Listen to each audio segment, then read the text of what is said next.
Vamos divulgar nas redes sociais algo tão incrível que estamos vivenciando aqui. Vamos...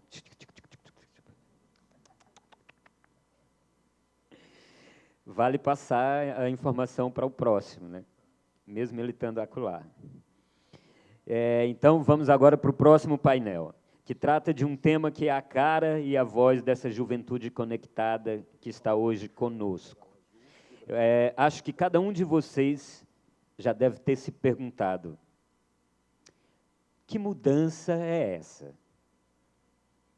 Em que parte do antes, durante e depois nos encontramos?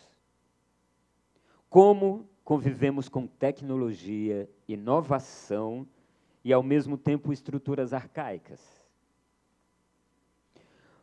Com colaboração e escassez, conexão e individualismo. Para onde estamos indo? E como tantas janelas e oportunidades se abrem? Muitas perguntinhas. Para apontar alguns dos possíveis caminhos, damos início ao painel Mundo Digital. Colaboro, logo transformo. E eu tenho o prazer de chamar ao palco uma figura incrível. Ele é fundador do Instituto Gerando Falcões, que em 3 anos já inspirou 300 mil jovens de periferia a partir da arte, da música e da literatura. E eu posso dizer que eu tive a honra de ser um dos artistas envolvidos nesse projeto desse cara, que me convidou para apresentar minha peça lá no cantinho dele.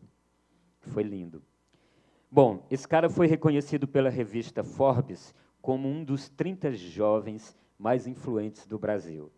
É o Eduardo Lira. Chega aqui, compadre.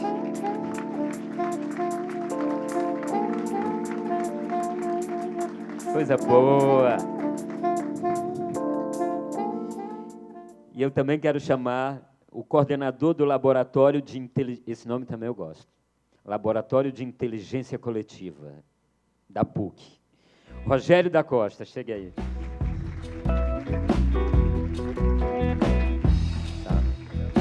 Beleza.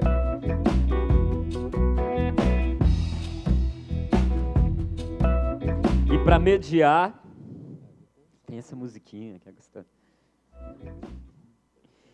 Para mediar, é bom ter uma filósofa na história, né? Já que são tantas perguntas. Especialista em elaboração e implementação de políticas públicas, a filósofa Viviane Mosé.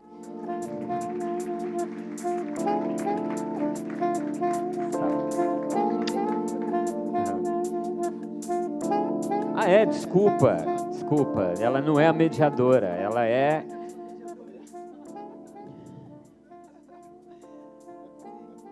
Ela faz parte do painel. Quem vai mediar é uma outra figura que a gente não largou ele, não larga o osso. Venha para cá, Chico. Mande.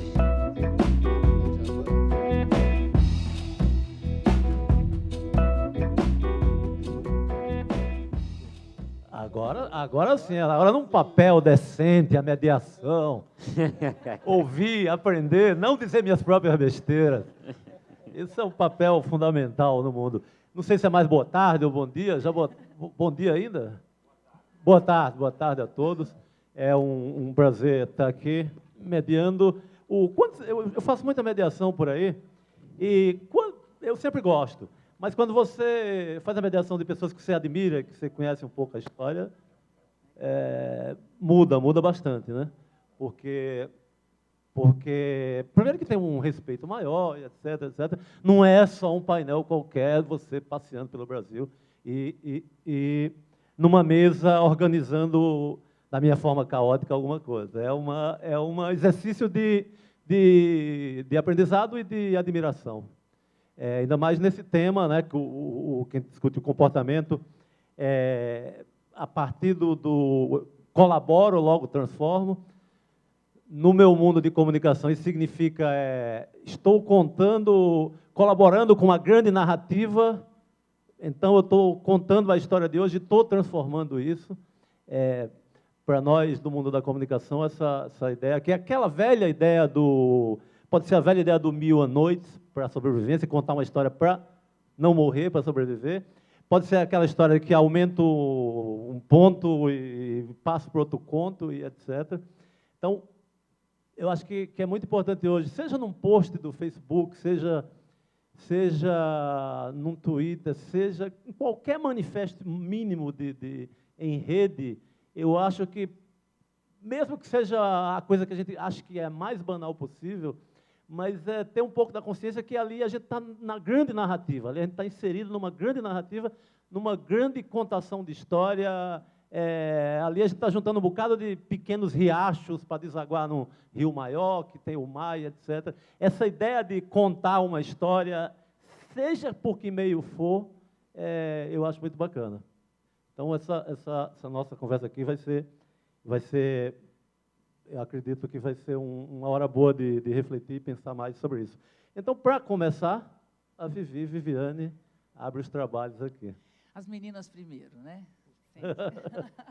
Alguma coisa a gente Olha que eu nem quis entrar nesse ponto para dizer que já é tão natural isso. Que... eu acho lindo, muito obrigada. Adoro essa delicadeza.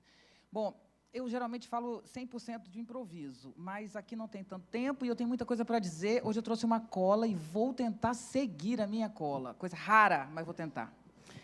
Vamos para o primeiro ponto. O mundo mudou, mas o mundo sempre mudou. O mundo nunca esteve parado. Então, há alguma diferença entre o mundo mudou e o mundo mudou? Sim, há alguma diferença. Algumas vezes a gente muda no varejo, né, pequenas coisas, e às vezes a gente muda eixos. E a argumentação que eu trago é que vivemos uma mudança de eixo. Quando a gente tem alguma coisa sustentada por um eixo, e esse eixo cai, alguma coisa já cai com o eixo, mas não tudo, porque o hábito mantém as coisas no lugar, mesmo sem o eixo. Então, o que acontece é que, cada vez que a gente vai usar uma dessas partes, que estava estruturada pelo eixo, sem o eixo, a gente vê que ela caiu. A gente só sabe que algo caiu quando a gente usa, né? Mas ele já está fora. Então, a minha tese é que vivemos uma mudança de eixo e todos os dias algo cai, e todo dia algo cai, e todo dia algo cai. Isso, a princípio, já abre um ponto que fizemos política, nós, na minha geração, que tenho 51 anos, fizemos política destruindo coisas que eram necessárias, destruindo valores, né, especialmente em relação à mulher, por exemplo, a desigualdade. Precisamos destruir muitas coisas para fazer política até há 15 anos atrás, ou há 10, ou há 5. Né? É difícil até dizer quando. Mas, hoje, a gente já lida com um mundo que já não é para destruir, exatamente o contrário. A gente lida com um mundo em que todo dia alguma coisa cai. O papel que a gente tem hoje, o nosso desafio é construir algo, é exatamente trabalhar na nova direção. Então, tem algo que cai.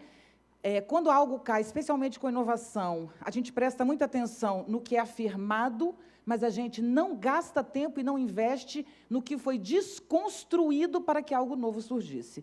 Esse é um papel que nós não estamos cumprindo, né? Então, a gente vai deixando alguns rabos, algumas, sabe, largados atrás, e depois, opa, peraí, isso aqui a gente tem que cuidar. E é mais ou menos nessa direção que eu quero falar. Então, eu vou tentar fazer uma argumentação teórica que está no meu livro O Homem que Sabe. Esse livro, ele diz, do Homo Sapiens, o subtítulo é Do Homo Sapiens, a Crise da Razão. Eu, infelizmente, não vou poder falar isso tudo, mas eu tenho que dizer algumas coisas. Primeiro, só há humano na ordem. Não há ser humano sem ordem. Quando você fala de outros animais, de um cão ou de qualquer outro animal, o cão é até difícil porque é tão humano, né? Mas, sei lá, qualquer outro animal, você está falando de uma ordem pré-estabelecida, que é a ordem da espécie. O que ele está determinado. Os seus gestos, as suas atitudes, seu comportamento está determinado. O ser humano é diferente porque ele é livre, entre aspas, é o que a gente chama de liberdade. O que é liberdade? Liberdade nunca foi fazer o que você quer. Liberdade é quando você dá ordem a você mesmo. Sem ordem não tem ninguém. Então, a ordem é, ou alguém te dá ordem ou você se dá ordem. Né? Então, o humano ganhou na complexidade da sua memória, que é essa grande coisa que fez a revolução do humano, é a memória, e não estou dizendo isso à toa, né? Porque tecnologia é revolução de memória. Então, nós estamos vivendo, possivelmente, atualmente, uma mudança tão significativa quanto há 100 mil anos atrás, quando a gente construía a nossa primeira web, que é a nossa consciência.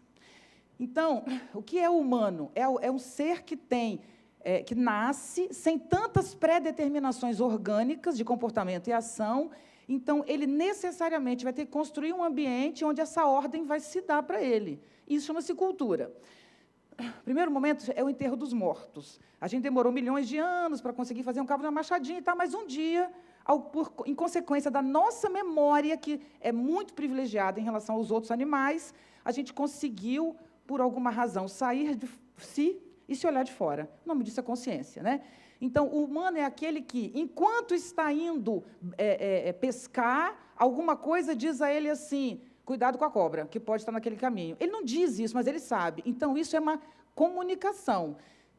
Antes dessa comunicação, não havia possibilidade da espécie sobreviver. É isso que nos dá capacidade, é a memória. E é uma memória virtual, que enquanto eu falo com vocês, alguém olha para mim e me manda informação. No meu caso e no de vocês, já não é mais a informação do meu pai, e da minha mãe, e da minha avó, que era uma de cada. A gente recebe 300 milhões agora, aqui nós já fazemos isso, e sintetizamos isso, e diz, anda logo, porque se tem tempo, não demore tanto nesse lugar. Bom, desde que a gente conquistou isso, a gente criou uma consciência individual. Eu existo no atual, há 100 mil anos eu existo no atual, e tem um grupo de dados que se chama consciência, que é completamente virtual, que é linguagem, o nome disso, que fica conversando comigo, tá certo? Bom, de lá para cá, de 100 mil anos para cá, é que existe cultura. De 100 mil anos para cá, a gente demorou 70 mil para ter, há 30 mil anos atrás, a pintura nas cavernas, depois você já tem o Egito, há 12 mil, a agricultura, né? Então, foi muito rápido. Então, essa é a grande revolução, o desdobramento moral. Moral não quer dizer bem ou mal, quer dizer valor, cultura. Tem natural e moral. Eu estou fazendo essa contraposição. Quando eu falo moral, eu estou falando do que é construído pelo homem, porque tem valor em tudo que a gente constrói. E natural é dado, tá certo? Então, o homem é produto de um desdobramento moral. Quando a estrutura moral muda, eu mudo como ser, já que eu sou aberta. Então, nós hoje lidamos com outro ser humano, porque lidamos com outra mídia, lidamos com outro grau de desdobramento moral, especialmente muito mais sofisticado do que tínhamos. Além disso, nós temos a reprodução tecnológica de uma sustentação virtual que era individual. Então, o que era uma consciência onde eu navegava, não esquece do sonho, quando você sonha, é uma web, você vai lá em tudo que você viveu e ainda cria. O que nós vivemos hoje é que nós vivemos, por tecnologia, a capacidade de articular as consciências, dando uma consciência coletiva e uma inteligência coletiva. Quando ele, que está sentado aqui, está fazendo uma pesquisa na universidade, ele já está fazendo pesquisa com um cara de Londres e outro do Afeganistão. Eu estou falando do Afeganistão para mostrar que os centros de poder já não precisam acontecer. Você não precisa estar em Nova York. Você pode estar no Afeganistão e estar combinando com ele e produzindo em tempo real um saber. Então, as consciências se juntam na criação. Não é que a gente troca a criação. Na hora de produzir, você já está conectado com outra consciência. Por isso, a gente chama de consciência coletiva, e isso é um fato. No entanto, a primeira forma que nós ganhamos, porque, olha só ser humano na ordem, certo? A ordem precisa de forma. Enquanto você está sozinho no meio das cavernas, não. Mas, quando a gente cria a sociedade, nasce uma forma. E a forma que nasceu primeiro foi um triângulo, né? Uma pirâmide. O Egito é uma cidade agrária, que é a primeira ordem, né? Que é a agricultura, que obriga as pessoas a pararem para plantar e colher. Nessa primeira ordem, a marca é uma pirâmide. Essa pirâmide, ela tanto de pedra, que mostra a altura, mas ela também é virtual. Obrigada. Ela é virtual, porque ela é uma metáfora, tá certo? O rei do Egito, no seu alto grau, era o Amon-Ra, ele era rei e, ao mesmo tempo, Deus, né? Ele cuidava dos vivos e dos mortos. Então, se vocês quiserem sacanear alguém, você chama a pessoa de Amon-Ra. Fala, você é um Amon-Ra, né? Porque a pessoa acredita que ela possa, sozinha, cuidar do mundo inteiro dos vivos, inclusive dos mortos, né? É o máximo da gestão piramidal, é o Amon-Ra. De lá para cá, muitas coisas aconteceram. Eu estou correndo, isso está no meu livro, mas eu não vou poder falar, e vocês... Não, me desculpem, eu vou ter que pular. É muita coisa num momento só. Dali, você entra na Grécia. A Grécia não tem um modelo piramidal de gestão. Pelo contrário, a primeira experiência horizontalizada, alucinante. Se você comparar a mitologia grega com o web, você vai falar, caramba, olha como é horizontalizada a mitologia, porque não tem um deus sobre o outro. Nenhum deus grego é superior ao outro. Todos se negociam e jogam uns com os outros. Então, é um jogo de acordos, que vai exigir o poder entre os deuses, é produto do acordo que o ser humano faz com os outros deuses. Lindo! Já estamos na web. No entanto, a Grécia criou um modelo piramidal de raciocínio, que se chama razão ou racionalidade, onde você tem uma base, que são as sensações e as informações que você tem, mas tudo isso tem que caminhar de baixo para cima para o chama-se verdade, né? A ideia de verdade, criada na Grécia, é tão importante quanto a Amun-Ra. A verdade se acha, ela acha mesmo que ela pode existir. E o ser humano que está possuidor da verdade, você imagina o que acontece com ele. Então, aí nós temos o segundo modelo racional de raciocínio, né? Que não é só piramidal, que é altamente concentrador de poder, né? E isso deu grande poder ao saber, às universidades, à produção de poder concentrado, né? Mas também produz essa estrutura, um tipo de pensamento que acontece, por exemplo, em linha. Olha que terrível. Eu saio daqui e tenho que chegar lá. Para chegar lá, eu não posso olhar para os lados, porque se eu olhar para os lados, eu vou me distrair, né? Então, para atingir o alvo, eu tenho que fazer aquilo que o cavalo burro usa aqui do lado, usa a viseira.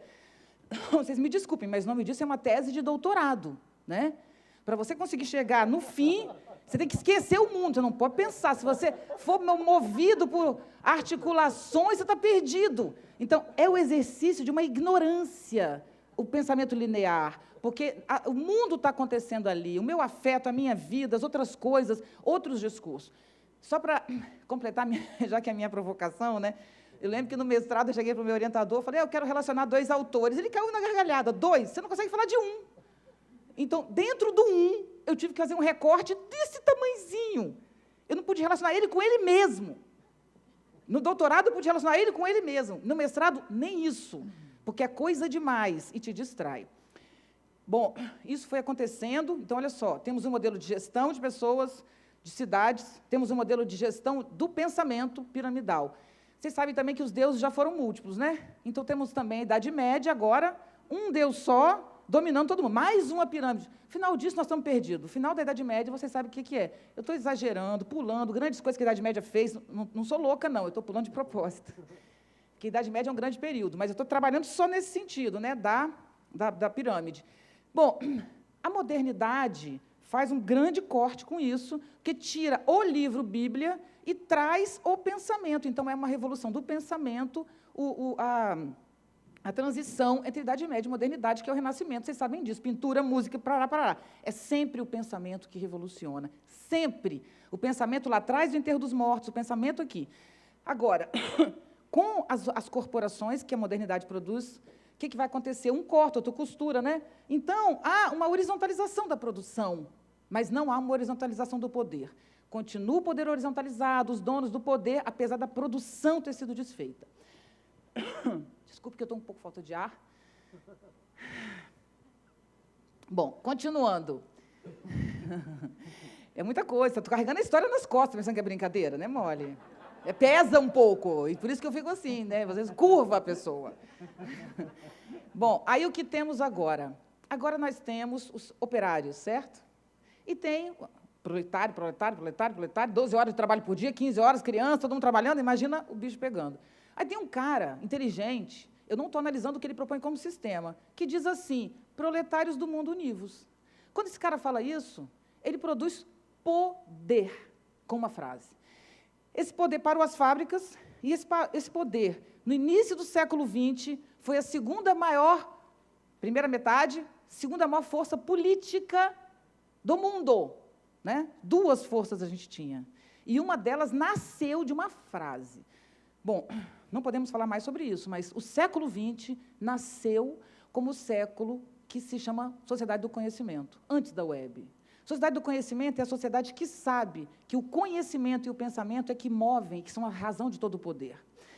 Esse poder foi pensado, ainda não tinha web, no início do século XX, como Os países capitalistas não queriam uma educação pensamental. Pensamental é lindo, né? Eu não gosto de falar educação crítica, porque pode ser afirmativa também, né? Mas uma educação aberta para o mundo, né? Porque educação crítica virou um negócio chato demais. Mas uma educação livre, aberta, que pensa. O século XX não quis pensar nos países capitalistas, com medo do comunismo. Mas aconteceu mesmo no comunismo, com medo de retornar ao capitalismo. Século XX não aplicou, não investiu em pensamento e conhecimento, só investiu em técnica. Só que, como essa técnica foi investida sem pirâmide, porque não tinha uma organização para isso, a técnica tornou-se orgânica, gente. Porque a web, o que ela traz, é um modo de organização que é muito próximo com o corpo humano.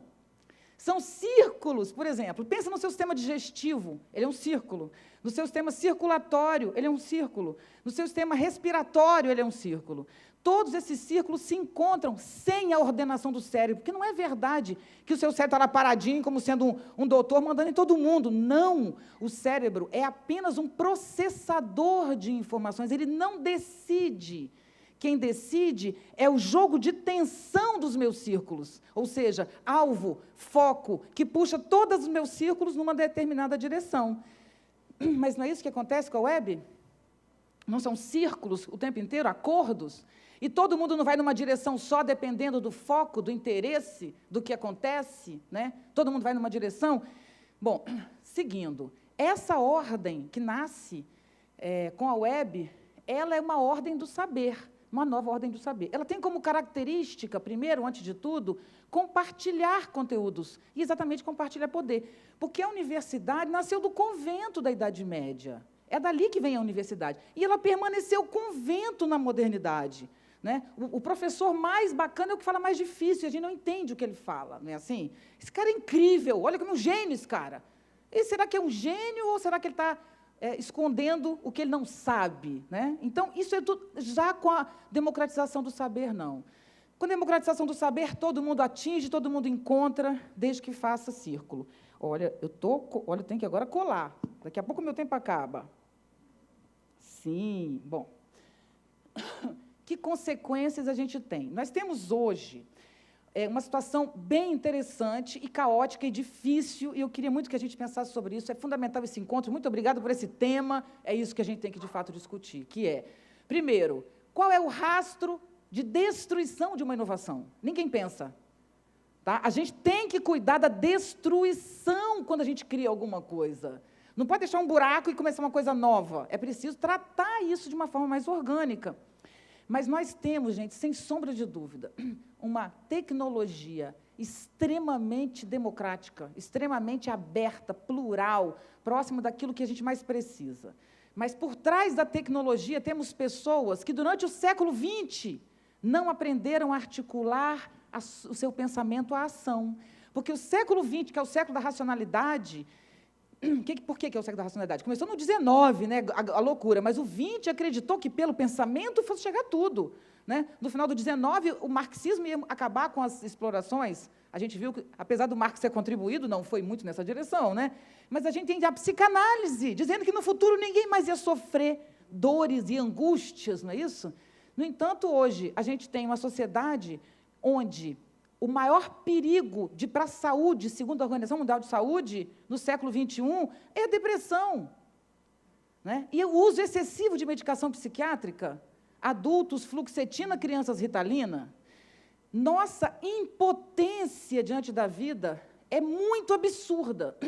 No século XIX, um jovem lia Hermann Hesse. Hoje ninguém nem sabe quem é Hermann Hesse. Hermann Hesse é um cara todo interiorizado. Para você ler Hermann Hesse, cara, é uma solidão, é um exercício de vida. É tão angustiante aquilo, sabe? Então, a juventude queria aprender, queria viver. Por que eu estou fazendo no mundo, era a pergunta. Mas tinha pouca luz, né? Tinha pouca tecnologia. A gente estava no interior nessa questão. O século XX, XXI, a gente nunca foi tão impotente diante de um sofrimento. Nós não sabemos lidar com o sofrimento. Qualquer coisa nos leva para a medicação psiquiátrica. A gente não consegue elaborar nosso sofrimento. Nós fomos para a rua, levamos 2 milhões de pessoas na rua, efeito de um movimento viral, de efeito viral. Porque um dia antes de todo mundo ir para a rua, ninguém estava na minha página discutindo política. Eu tenho uma página que discute política. Ninguém estava lá Eu tenho 80 mil pessoas na minha página, mais de 80. Mas no outro dia todo mundo virou político, com alta experiência, né? Então, isso não é verdade, isso não é conteúdo, isso é o uso da rede sem conteúdo. Então, quando você faz isso, você vai para a rua e sabe quem guia, gente? Se você não guia, sabe quem guia? A força que predomina, não é isso na web? Mas pode ser o crime organizado que está guiando aquilo ali. Pode ser um partido de direita que está guiando aquilo ali. E você lá feliz, achando lindo aqui, eu estou contribuindo. O que é, de fato, contribuir numa sociedade piramidal? É destruir o cara que está lá em cima, né? Agora, nós continuamos destruindo o cara que está lá em cima e não tem cara lá em cima. Então, o que é fazer política hoje? O que é pensar a sociedade hoje? Bom, primeira tese, nós não tivemos o triângulo. O triângulo tem ponta demais, né? Uma principal, mas tem as aqui. Hoje, a forma que nós conquistamos chama-se círculo. A minha tese de doutorado chama-se Nietzsche e a Grande Política da Linguagem. O final dessa tese de doutorado, né, é a ideia de que o círculo, que é o que o Nietzsche chama de eterno retorno, não é exatamente o eterno retorno. Não importa se você nasce e morre, isso não importa. Nietzsche lá vai saber se a gente, quando morre, volta. Isso é uma metáfora. O que ele está dizendo é que o círculo é uma forma capaz de conter a ordem e o movimento ao mesmo tempo. Quando você tem uma pirâmide, você tem concentração em 3 pontos. Quando você tem um círculo, você pode permanecer no movimento. Você não precisa parar. Você pode permanecer o movimento da vida. Mas todo mundo, em algum momento, tem protagonismo no círculo. Ele roda. As suas identidades são um círculo. Tudo que você foi na vida volta no círculo. Essa é a forma. Aí, quando você olha aí uma plaquinha que diz assim, estamos reciclando, o que tem lá? Círculo. Quando você fala em sustentabilidade, você fala de quê? Círculo. Você diz assim, você está quebrando isso aqui? Olha o que isso vai trazer de volta. Então, qual é o valor moral do contemporâneo? Círculo, né? Além do círculo ser sustentável, eu sei que o círculo, estamos nós num círculo, nós 4 teremos poder necessariamente. Às vezes eu demoro um tempão aqui no poder, mas não tenha dúvida, se é um círculo, isso vai rodar, entendeu? E, às vezes, ele vai ficar muito mais, nós vamos ficar um tempão calado, dependendo do que ele vai falar. E dependendo do que, todo mundo pode falar ao mesmo tempo. Até isso a gente consegue com a tecnologia que a gente tem. Bom, mas o círculo, ele não só produz essa coisa, ele produz uma série de outras possibilidades. Por exemplo, a forma, eu vou explicar do meu jeito, essa coisa que vocês entendem melhor. Quando você tem uma roldana e uma roda dentada, você tem uma ordem que é visual. Você sabe exatamente onde ela vai acontecer, onde ela vai parar. E estruturada. Quando você tem o Orkut, por exemplo, o Orkut, para mim, é a melhor característica da web. Nem existe mais o Orkut. Mas por quê?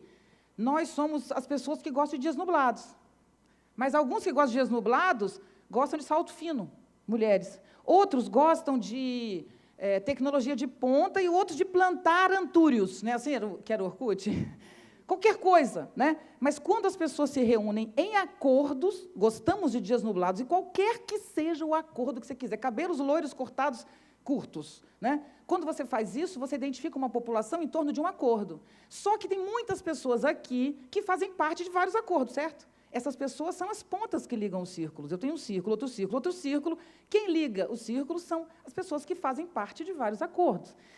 Isso é uma ordem horizontalizada de poder e de estruturação de poder. Essa é a grande novidade que a gente está vivendo hoje. Então, a sociedade, que nasceu como sociedade da informação, se tornou sociedade do conhecimento. E hoje ela chama-se sociedade da colaboração.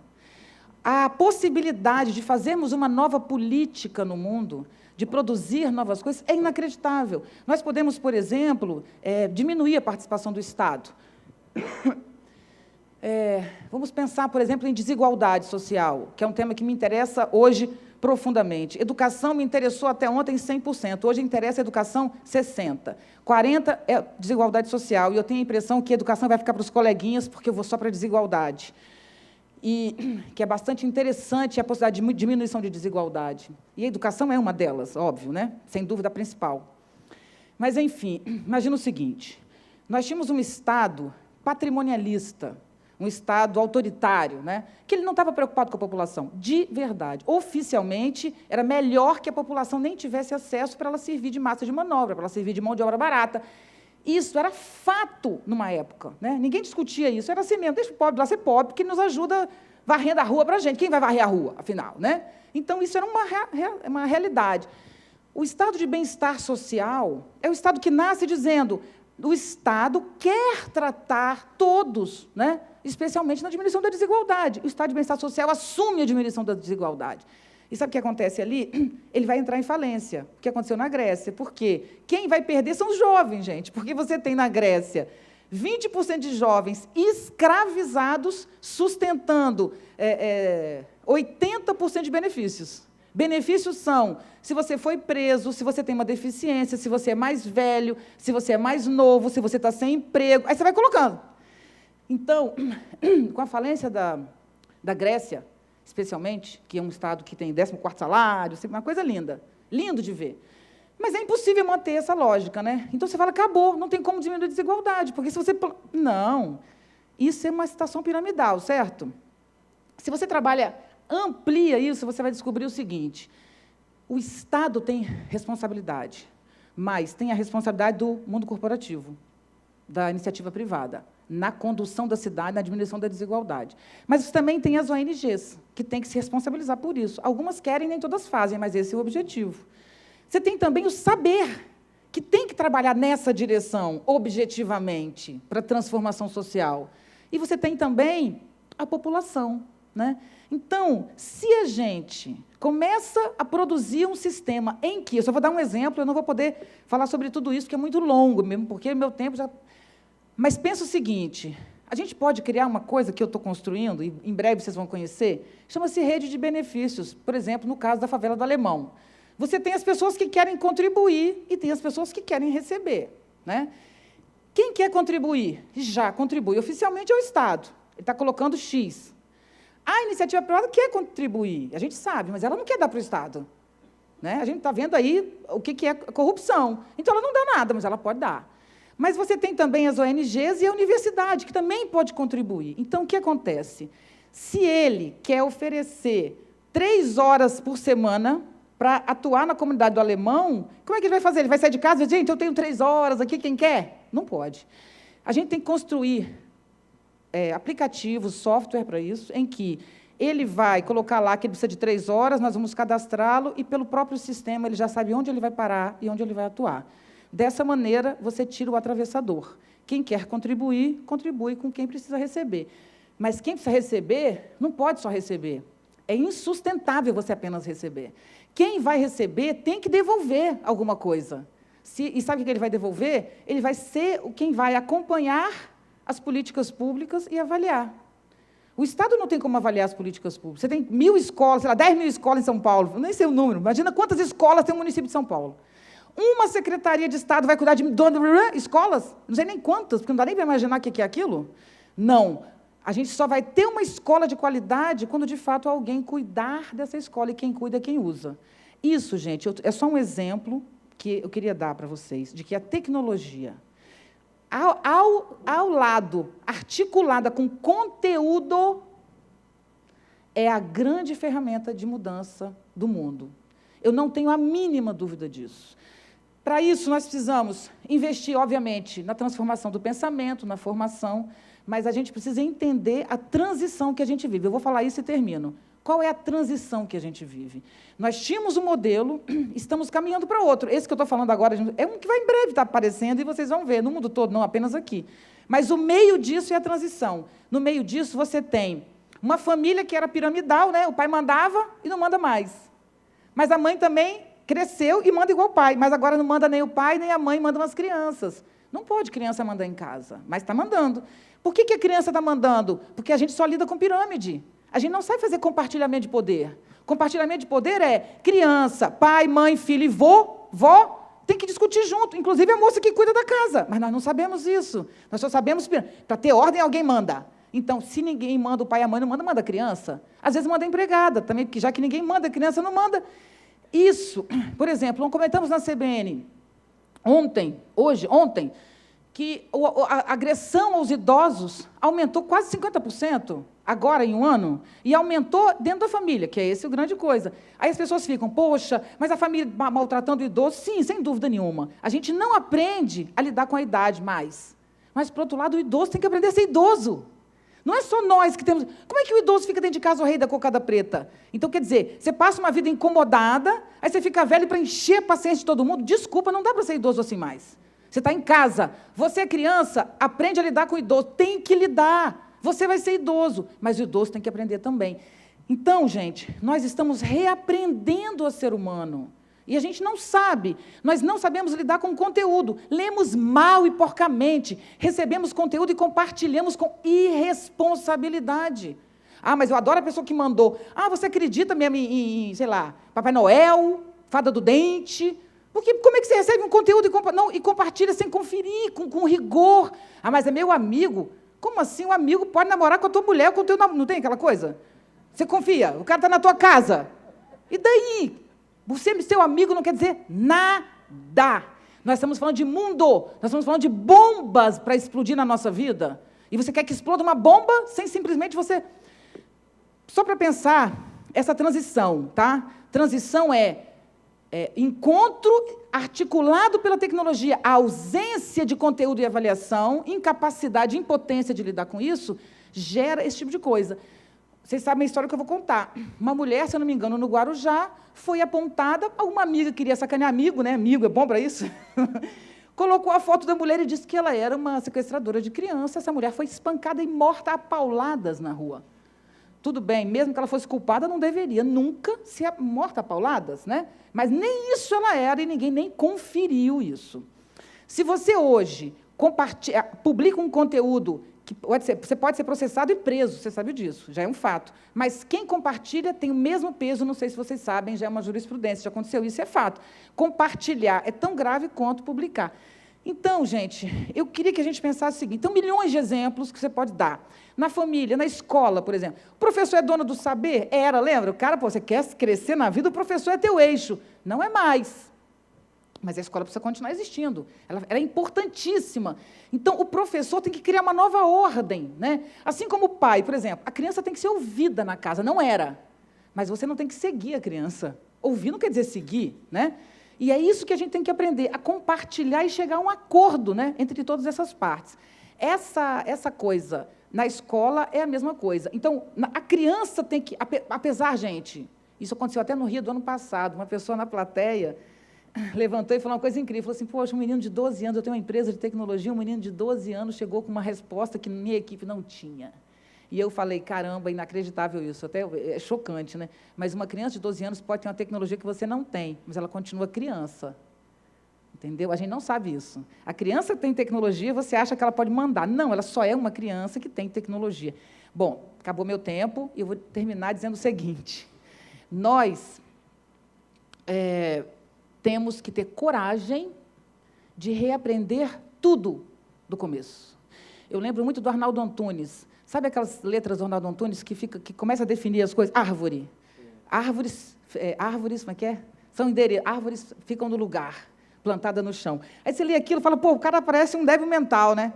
Tá definindo, tá bom, árvore, parede. Não. Aquilo é de altíssima sabedoria e qualidade. E eu acho que hoje a gente tem que ter coragem de saber o que é uma árvore, eu esqueci. O que é uma pessoa, o que é um lugar, o que é uma situação, nós não sabemos. Nosso papel, meus queridos, não é destruir nada, é criar um mundo mais ético e mais justo. Ou a gente faz isso, ou não haverá mundo. Não é possível mais desigualdade, nunca vai haver igualdade. Felizmente, o mundo nunca será igual, espero que nunca mesmo.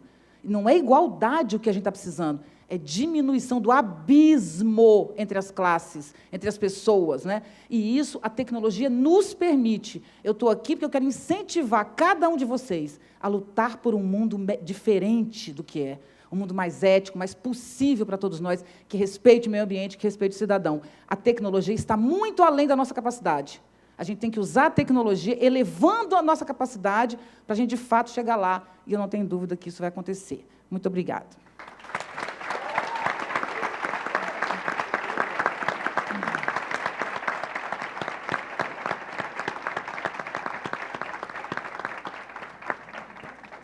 Muito Muito bem, Viviane. Aliás, você tocou num ponto necessário para qualquer idade, qualquer hora, futuro, passado, presente, que é o Hermann Hesse. Eu acho que a gente tem que ler hoje, sim, é importante. Leiam Siddhartha, por favor. Vai ser... Siddhartha, Demian, são livros incríveis. Está em tudo que é sebo, baratinho, você compra. O Lira, que era vocalista do Cordel do Fogo Encantado, e agora ele canta como Lira, homem solo, e ele fez uma música para Siddhartha agora. É uma música linda e está disponível em qualquer lugar. Mas outra coisa, você falou da frase do Marx, eu fiquei imaginando o Marx acordando e indo para o Twitter, trabalhadores do mundo. Ou então o Freud indo para o Twitter, afinal, o que querem as mulheres? E um bocado de mulher comendo o fígado dele logo imediatamente. E mais adiante, imagina um Twitter, isso já no aí, tempos de chumbo, tempos difíceis, o Armando Falcão, ministro da Justiça da ditadura, acordando e nada a declarar. Imagina o terror que era isso. Mas vamos seguir aqui a nossa história. O Gero, quando leu os dados biográficos do Rogério, ele deu uma solenidade a coordenador do Laboratório de Inteligência Coletiva da PUC. Com a palavra, o Laboratório de Inteligência da PUC. Vamos nessa. Boa tarde, então, a vocês. É um prazer estar aqui com vocês, conversando aqui em Fortaleza, essa cidade linda, cidade do meu avô. E também agradeço a Gabi, que nos convidou aqui. Muito bacana estar te revendo. Ao meu xará também, ao Zé, vários Rogérios hoje aqui. Então, vamos conversar um pouquinho. Eu adorei a fala da Vivi, achei que tem umas coisas que a gente vai compor aqui, acho bacana para depois o debate rolar e a gente trocar ideia. Eu me recordo que há 5 anos atrás, eu tenho uma filhinha de 13 anos, e a minha filhinha, na época, tinha 8 anos, chama-se Ana. E a Ana, no café da manhã, começou a discutir comigo porque ela queria um celular. Ela tinha 8 anos, ela queria um celular. E a gente discutiu bastante. Eu não queria dar o celular para ela, eu achava que não tinha cabimento. E ela, na idade dela, imagina, 8 anos de idade, e ela insistia porque as amiguinhas tinham, porque não tinha cabimento, e porque ela queria se conectar, porque ela tinha que estar conectada. E eu dizia, filha, não dá, você não é muito nova, eu não vou ficar gastando dinheiro com isso, você não vai ligar para 2, 3 pessoas, você tem cabimento e tal. E aí ela, nervosa, virou para mim e falou, então, e você? Com que idade você ganhou seu primeiro celular? Aí eu virei para ela e falei, filha, você não vai gostar de saber. Você não vai gostar de saber disso. Bom, 5 anos depois, agora ela tem 13 anos, eu fui nesse mês de dezembro, agora de dezembro até fevereiro, eu fiquei morando em Cuba e levei a minha filha, levei a Ana comigo. Quando a gente chegou lá, eu disse para ela o seguinte, a gente chegou no aeroporto, saiu e tal, eu falei, olha, é o seguinte, aqui, filha, deixa eu explicar para você, aqui não é o que a gente quer, aqui é o que tem.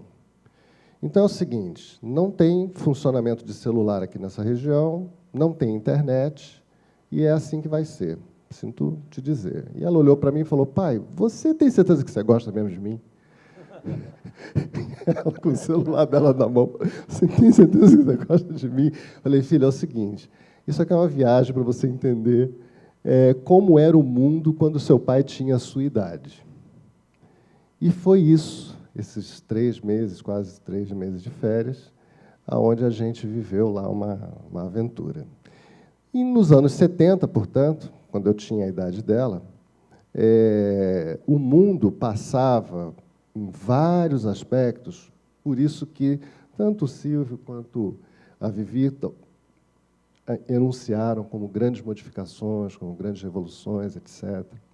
Nos anos 70, havia uma grande corrente, uma corrente de pensadores que começaram a trabalhar na sociologia, que começaram a trabalhar a ideia de redes sociais. Vocês, hoje em dia, convivem, não é? Vocês sabem muito bem, entendem o que é IBGE, as pesquisas do IBGE, e que são pesquisas baseadas em categorias, não é isso? As pesquisas, elas se organizam por idade, não é isso? Por nível educacional, nível de renda. Não é assim que se divide a população? Você olha uma população e você divide a população conforme essas categorias. E esse pessoal de redes sociais, eles diziam o seguinte, pois é, esse tipo de divisão, ele olha para a sociedade, mas esse olhar é muito pobre, porque o que, de fato, a gente deveria tentar perceber é qual é o grau de conexão entre as pessoas, o grau de conexão verdadeiro que existe entre as pessoas. Porque, talvez, entendendo a maneira como as pessoas se conectam, nós vamos poder entender melhor por que ela tem tal renda, por que ela tem tal educação, etc., etc. E foi daí que esse grupo, é um grupo, enfim, americanos, canadenses, etc., começaram a estabelecer métodos de pesquisa, que eram pesquisas onde a pessoa ia de casa em casa, de porta em porta, com uma prancheta, mas não para perguntar quantos liquidificador você tem, ou geladeira, ou quanto você ganha, mas para perguntar o seguinte, quantos ligam para você? Quantos colegas te telefonam? Com quantas pessoas você sai no trabalho? No final de semana, com quantas pessoas você conversa, você discute? Seus vizinhos, você conhece seus vizinhos? Você fala com eles? Etc. Então, esse tipo de raciocínio já anunciava uma nova maneira de se olhar para a realidade, que era pensar de que forma as pessoas se relacionam. Porque, muito provavelmente, a maneira pela qual as pessoas se relacionam determinava, de alguma forma, o tipo de vida que elas tinham. Uma coisa ligada à outra, e para cá e para lá. Então, ao mesmo tempo, isso nesse momento, era apenas uma linha alternativa da sociologia, criticada, e que ficou mergulhada aí na noite, na escuridão, durante muito tempo. Até hoje, portanto, as pesquisas são como vocês conhecem. Okay? Bom, ao mesmo tempo, um Nobel americano de economia anunciava uma coisa muito esquisita. Ele anunciava que, nos anos 60, e por aí, depois que isso também ficou mais forte, nos anos 70, ele anunciava uma coisa chamada capital humano. Ele dizia, pois é, a economia está mudando e nós devemos pensar atualmente que o nível de educação das pessoas influencia na renda que elas têm. Como a Vivi falou, lá no 19 era o Marx, que estabeleceu tudo o que a gente entende, né, sobre classes sociais, operariado, etc. Mas esse autor, ali nesse meado de século, ele já apontava para um lugar muito curioso. Ele dizia, pois é, as riquezas hoje são riquezas imateriais. O conhecimento é uma riqueza, ter uma informação é uma riqueza. E, lentamente, a economia começou a caminhar no sentido de capitalizar essa riqueza. E a isso se chamou capital humano. Então, assim, esquisito, né? Porque capital é dinheiro, mas aqui, nesse momento, de repente, não sabe de onde, o que nós temos em nós de mais precioso, de mais interessante, que justamente são os nossos conhecimentos, as nossas informações, passou a se tornar capital também. Passou a ser algo entendido como aquilo que pode render, como aquilo que pode ser investido. Portanto, a partir desse momento, começou-se a se entender que investir na sua própria educação, investir em aprimorar seus conhecimentos, também era um capital, ok? Também era ampliar seu capital, não apenas financeiro. Bom, um pouco depois, nos anos 80, a gente teve uma outra entrada curiosa, que foi não apenas essa ideia do capital humano, mas também a ideia do capital social. Poxa, então, não apenas aquilo que significa, não apenas aquilo que temos como riqueza, não é, como informação, como conhecimento, e eu esqueci de dizer, importantíssimo, depois eu complemento, como afeto também, não apenas isso, mas também o grau de relação que as pessoas estabelecem se torna um capital. Uma primeira corrente imaginava que capital social era aquilo que era comum ao social, aquilo que era a riqueza partilhada. Isso foi muito interessante. Essa ideia de que os valores partilhados formam o nosso capital social. Portanto, as instituições, no sentido do direito à educação, do direito à saúde, e mesmo a questão da religião, enfim, aquilo que partilhamos forma o nosso capital social. Essa era uma corrente. Estranhamente, uma outra corrente, também de economistas, começou a interpretar a ideia de capital social de uma forma diferente. Não mais como sendo aquilo que todos partilhamos, mas como sendo aquilo que alguém tem. Então, o indivíduo detém também um capital social. E esse capital social nada mais é do que a rede de contatos que ele possui. Porque, dada uma rede de contatos, ele pode extrair valor dessa rede de contatos, extrair riqueza, extrair recursos. Então, quanto mais pessoas eu conheço, mais chance eu tenho de extrair alguma coisa dessa rede. Ok? Daí se cunhou o verbo networking, fazer redes. Fazer redes no sentido de ampliar o meu capital. Ok? Então, essa nova corrente de economistas começou, portanto, a compreender que capital social era alguma coisa que deveria ser entendida, sobretudo, desta forma, e não no momento anterior, em que seria o capital compartilhado, né, a riqueza compartilhada. Pois bem, então, isso acabou determinando que o nosso mundo, meados do século XX para cá, ele caminhou cada vez mais, e isso é muito claro para vocês, isso deve ser muito claro, para formas de trabalho aonde nós dependemos, sobretudo, daquilo que conhecemos, daquilo que temos como informação e também da nossa rede de contato, ok? Das pessoas que conhecemos, das pessoas com quem trocamos. Portanto, o trabalho passou a se tornar cada vez mais imaterial. Imaterial no sentido de que as atividades, muitas atividades, se não quase todas as atividades, passaram a depender cada vez mais da criatividade, do movimento de pensamento das pessoas, da inteligência das pessoas, e muito menos da força física, ok? Do metalúrgico que está na fábrica trabalhando com a sua força, esgotando o seu corpo físico ao longo de 10, 12, 15 horas de trabalho. Então, o mundo passou a girar em torno de atividades mentais e também afetivas. Porque, entendam, o que se chama de trabalho material não é apenas o trabalho do conhecimento. Quando a Vivi fala da questão do idoso, cuidar de alguém é um trabalho afetivo e é um trabalho imaterial. Como é que você valora um trabalho afetivo? Como é que eu posso valorar, por exemplo, o trabalho de uma babá que cuida da minha criança? Que valor posso dar a isso? Que tipo de esforço está impresso aqui? Entendem? Como qualificar isso? Como entender que um afeto aplicado ali pode ser mensurado? Então, isso é um trabalho imaterial, mas é um trabalho imaterial cuja fonte é o próprio ser humano, cuja fonte é o próprio indivíduo, é você que está se empenhando nisso. Então, a gente começa a entender que o tipo de exploração do trabalhador, okay, desse novo tipo de trabalhador, o tipo de exploração é uma exploração subjetiva.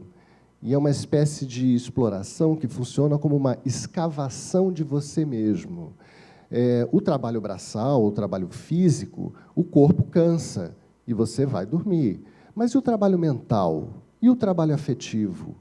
Ele pode ser explorado até que ponto? Como nós sentimos hoje o grau de investimento que nós fazemos sobre nós próprios para extrair de nós essas riquezas? Vocês entendem o que eu estou falando? Nós não temos limite em relação a isso, ou pelo menos não temos um limite aparente. Nós vivemos permanentemente buscando em nós mais riqueza para produzir nesse mundo que, portanto, se tornou um mundo do trabalho colaborativo, sim, marcado por essa economia anunciada por esse pessoalzinho economista aí os Nobel, né, os prêmios Nobel dos anos 60, 70. Bom, então chegamos aos anos 90. Estava eu lá na França, fazendo lá meu doutorado e tal, e conheci uma pessoa chamada Pierre Levy. O Pierre Levy, um cara, estava lá jovem, estava num seminário do Tony Negri, um seminário de política e tal, e o Pierre Levy foi apresentar um software chamado As Árvores de Conhecimentos. Um software, em 1991. E a galera que estava lá na plateia, tudo militante, político da Itália, os caras tudo Brigada Vermelha, refugiado e tal, olharam aquilo ali e falaram, você está louco. Esse cara é louco, mostrar um software de gestão do conhecimento, isso aqui é uma sociedade de controle que você está falando. Como assim? A ideia do Pierre Levy era uma ideia de compartilhamento do conhecimento. e de informações. E daí a gente começou a trabalhar junto, a gente se conheceu, começou a trabalhar junto, e ficamos alguns anos trabalhando nessa direção.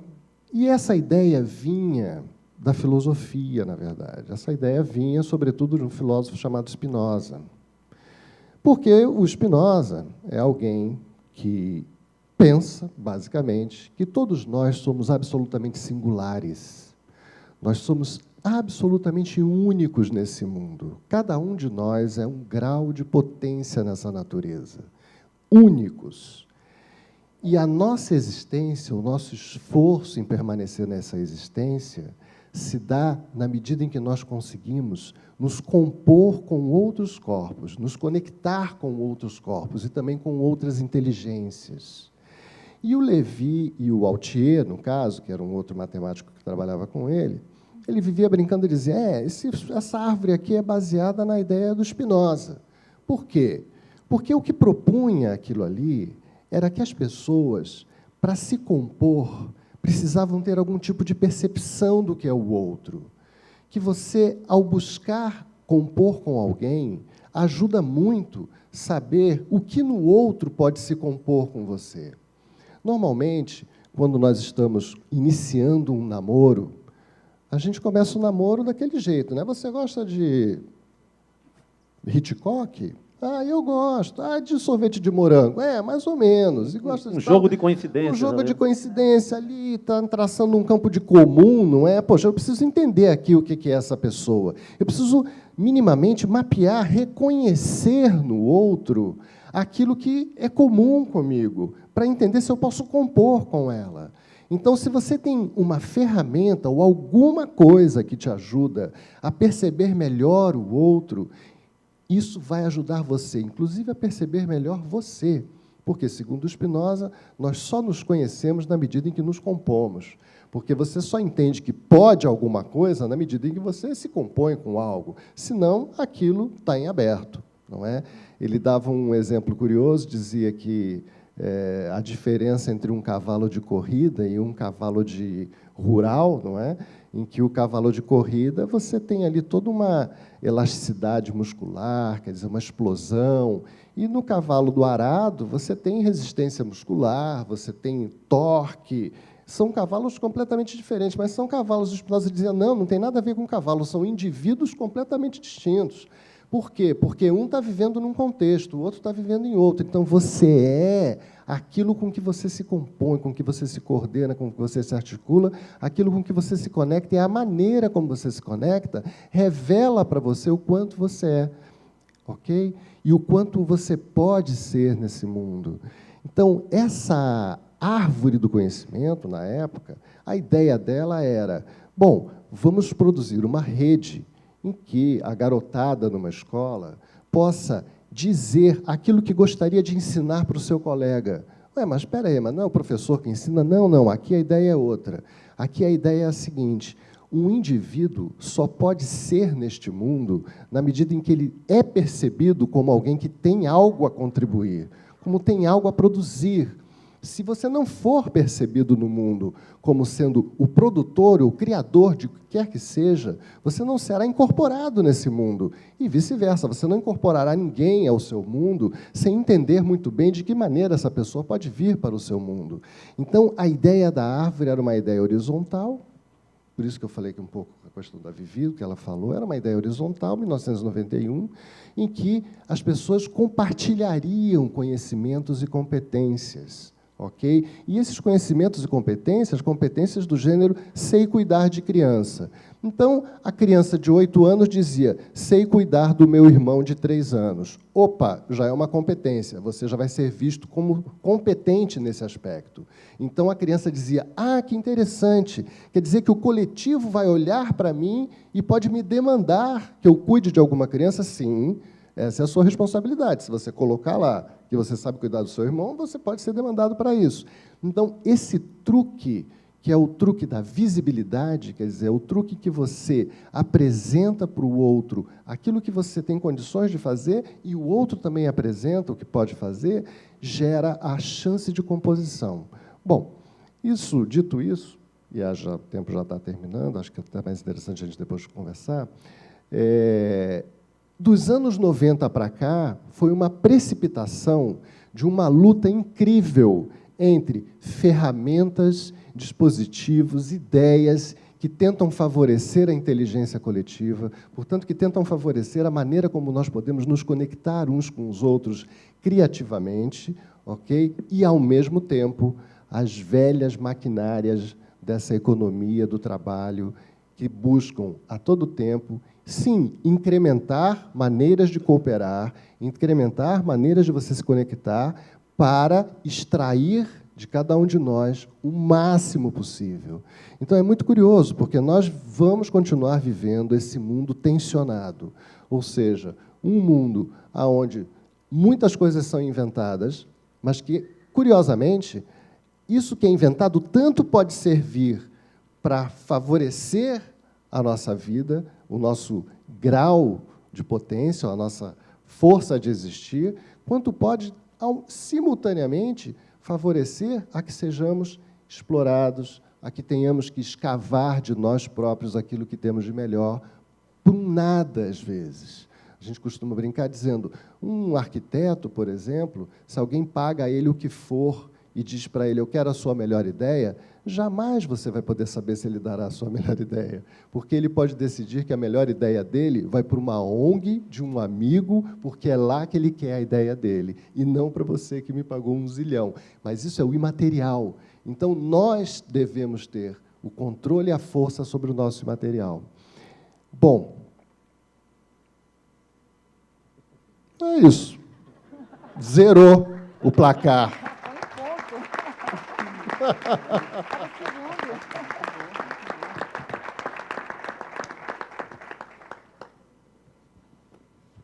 E nessa onda de colaboro, logo transformo, vamos falar com um colega meu, jornalista, Eduardo Lira. Esse cara tem uma rede de falcões, que, ao contrário dos carcarás, que só pegam, matam e comem, os falcões colaboram, compartilham, e ele que vai contar essa história agora. Obrigado, Chico. É uma honra estar aqui. Com essa boa mediação do Chico, melhor acho que seria impossível. Cumprimentar meus colegas no painel, muito bom a discussão. O Gero, que está ali, que é um dos artistas brasileiros que eu mais admiro, gosto, assisti tudo que ele já fez e fiz questão de convidá-lo para ir à minha comunidade. Ele aceitou de forma muito generosa, que foi uma coisa muito marcante para aquelas pessoas que nunca tiveram acesso a uma peça de teatro, e com a presença do Gero, um ator global, puderam ter acesso pela primeira vez, de um jeito tão extraordinário, pelo coração generoso do Gero. Obrigado, viu, Gero? Agradecer à Fundação Telefônica também pelo convite. Rogério, tão bem organizado esse evento, parabéns a todos. Agradecer aos amigos que eu tenho aqui em Fortaleza, em especial a Aline, que é uma grande empreendedora, a família dela gera milhares de empregos no Estado, ajudando a economia, e ela, com sua cabeça super criativa, já me ajudou, inclusive, a estruturar um programa, um projeto dentro do Instituto, que conseguiu alcançar sustentabilidade e empregar vários jovens. Obrigado. Eu quero fazer essa história do estilingue, né, que a Fundação cunhou aí o termo de você puxa para jogar para o passado, depois solta para ir para o sonho e jogar lá na frente. E olhando para o passado, para dar uma razão, muito de uma forma assim, longe de ser filosófica ou técnica, mas muito mais da minha vivência, eu costumo dizer que eu sou um legítimo cidadão de favela, de periferia, porque depois que eu nasci, meu pai e minha mãe me levou para morar dentro de um barraco, numa favela, em Guarulhos, São Paulo. Eu venho dessa favela da década de 80, que ainda não tinha bloco, era tudo barraco mesmo. Meu barraco não tinha chão de cimento, era o chão batido de terra. Meu pai e minha mãe não tinham grana para me comprar um berço, me botaram para dormir dentro de uma banheira azul, nos meus 9 primeiros meses de vida, e eu fui viver a história do que é exclusão, do que a nossa companheira disse, da falta dos direitos sociais, deles serem negados a uma criança. E tem uma frase que diz assim, quando você acha que a coisa já está muito ruim, tu cuidado, porque ainda pode ficar pior. E, incrivelmente, minha situação ficou pior quando meu pai acabou se tornando um CEO, ou um coordenador geral de uma quadrilha que roubava carro, carga, banco, e foi parar dentro de uma prisão. E quando eu queria ver o meu coroa, eu tinha que ir junto com minha mãe, menor de idade, e acompanhá-la nas visitas policiais, ter de ver minha mãe sendo revistada nua pelas outras polícias que procuravam droga na parte íntima da minha mãe. E aquilo tudo na minha cabeça, naturalmente, vinha para me dizer que eu estava condenado ao fracasso, estava sentenciado a não conseguir virar o jogo da minha vida, não ter protagonismo. Mas eu digo assim, que ao mesmo tempo que eu nasci miserável, eu nasci rico. Miserável porque o canto da favela onde eu nasci não tinha teatro, nem creche, nem escola, nem piscina olímpica, nem empresa, não tinha nada. Tinha um vazio. Mais rico porque me sobrou minha preta, minha rainha, minha mãe, a mulher da minha vida, e o nome dela é Maria Gorete de Brito Lira, e essa mulher me empurrou, né? Me empurrou, me jogou para o sonho, porque todo dia ela me dizia, Chico, não é de onde você vem, o que importa é para onde você vai na vida. E você pode ir para onde você quiser, você pode ir para o topo, você pode ir para o sonho. E eu acreditei nisso que minha mãe me dizia e tentei viver essa parada, né? Tentei materializar essa história da minha diarista, mas que tinha uma cabeça de MBA, porque não estava preso ao presente, mas estava olhando para o futuro. E hoje, aos 27 anos, eu me tornei tudo aquilo que minha preta queria que eu fosse, e, ao mesmo tempo, me tornei tudo aquilo que a sociedade achava que eu não seria, porque, quando fazia a conta social da minha história, o que tem pobre, preto, favelado, filho de um bandido, vai ser o próximo chefe da boca. E hoje, aos 27, eu primeiro ganho, é o ganho de sobrevivência, que a ONU diz que você nascer pobre, negro, numa favela, sua expectativa de vida é até os 25 anos. Eu completei 27 e esse ano faço 28.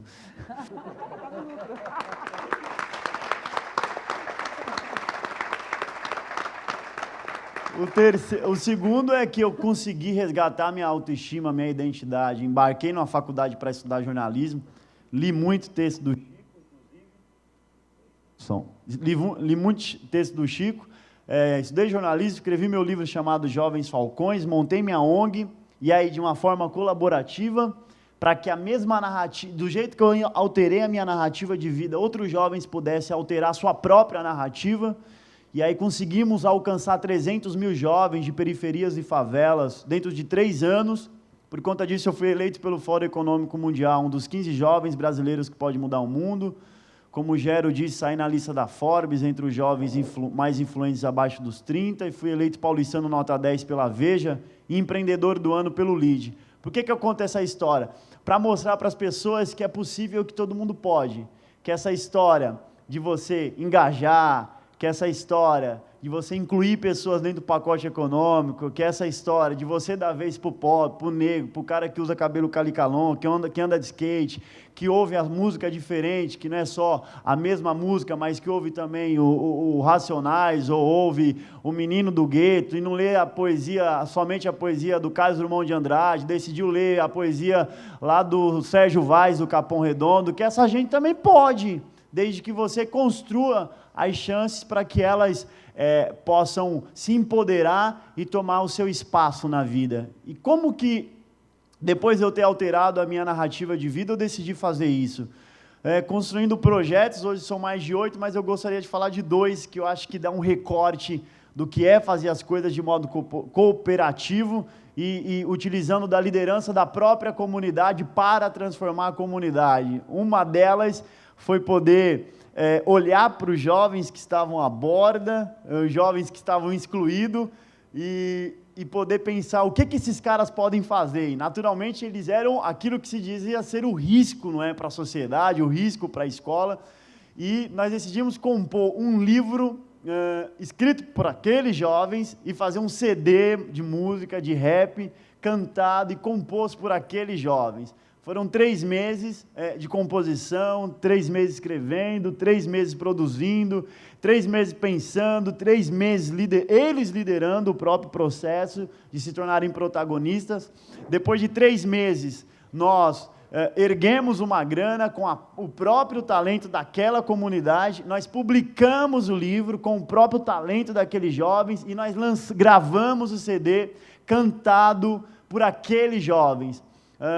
No 4º mês, nós fizemos um lançamento dentro da própria comunidade, com mais de 700 pessoas presentes, e colocamos jovens para cantar no palco, para recitar suas poesias e seus textos no palco, E, além disso, no final, nós vendemos todos o produto, colocamos eles para vender, armou-se uma fila assim, quilométrica, eles dando autógrafo nos livros, autografando os CDs, a TV Band filmando os meninos, sendo transmitido pela TV, e esses caras que se sentiam excluídos, que se sentiam à margem, que se sentiam abandonados, passaram a ser o quê? Artistas da comunidade, passaram a ser protagonistas. E aí nós levantamos uma grana, naturalmente, no dia, e com essa grana a gente fez a pergunta, e agora, o que a gente faz com esse dinheiro?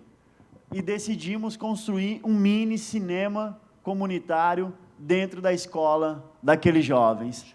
Então, foi um sonho realizado a partir da ação colaborativa de todos, e de olhar para aquele cara que, de repente, era taxado como alguém que não tinha talento, ou como alguém que não poderia produzir algo relevante, olhar para ele e dizer, cara, você pode. Então, eu acho que é muito isso que o Brasil precisa, é construir ferramentas que olhem para o seu povo e diga para eles, você pode. O Brasil precisa encorajar os seus jovens. Como que você consegue botar coragem, ou como que a gente acredita que um jovem que nasceu com todos os seus direitos sociais negados, que ele vai para a escola e a carteira está quebrada, que ele vai para a escola e o banheiro de muitas escolas públicas, inclusive em São Paulo, serve de ponto de venda de droga, de cocaína, de crack, e aí a menina que não tem grana para comprar aquela droga, compra através do próprio corpo dela, e aí a gente começa a achar que essa sociedade vai dar certo, me parece muito impossível. O que a gente precisa é de Estado, a gente precisa de empresas, a gente precisa de líderes, a gente precisa de pensadores, a gente precisa de filantrópicos, a gente precisa de pessoas que se engajem de forma colaborativa, um faz no Ceará, outro faz no Pernambuco, outro faz na Amazônia, outro faz no São Paulo, outro faz no Morro do Vidigal, outro faz dentro da redação, outro faz aonde for, e diz, eu não aceito esse Brasil que estão deixando para mim.